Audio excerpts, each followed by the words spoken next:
જ્ઞાન સત્ર વિરામની આરતી માટે શ્રીમતી ભાવનાબેન રંગાણી, મન્ની ભવાનભાઈ રંગાણી, ભાઈ હાર્દિકભાઈ રંગાણી અને શ્રીમતી ધ્રુવીબેન રંગાણીને કથામંચ પર આરતીમાં જોડાવા માટે નિમંત્રણ આપું છું. અન્ય મહેમાનો એટલે કે રવજીભાઈ રંગાણી પરિવાર, રવજીભાઈ રંગાણીનો પરિવાર કથામંચની સામે આરતીમાં જોડાશે. રવજીભાઈ રંગાણી પરિવારના પરિવારજનો કથામંચની સામે આરતીમાં જોડાય તેવી વિનંતી છે.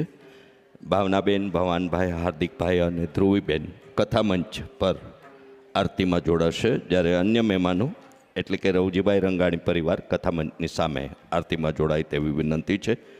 આપણે બધા જ નોંધ લઈએ. આવતીકાલે આ સત્સંગ સત્રના સવારે 9 કલાકે આપણે સાક્ષી બનવાનું છે, જેથી આવતીકાલનું કથા સત્ર સવારે 9 કલાકે પ્રારંભ થશે. કથા પૂર્વે અપાયેલી કેટલીક વિનંતીઓ અને અત્યારે પણ સૌ જથ્થામાં એકદમ પ્રસાદ માટે નહીં જઈએ, થોડી થોડી વ્યવસ્થામાં જળવાય એ રીતે જઈશું એવા સહકારની અપેક્ષા સાથે દ્વિતીય દિવસના કથા સત્ર વિરામના રાધે રાધે પરિવાર અને રંગાણી પરિવારના સૌને જય શ્રી કૃષ્ણ, રાધે રાધે.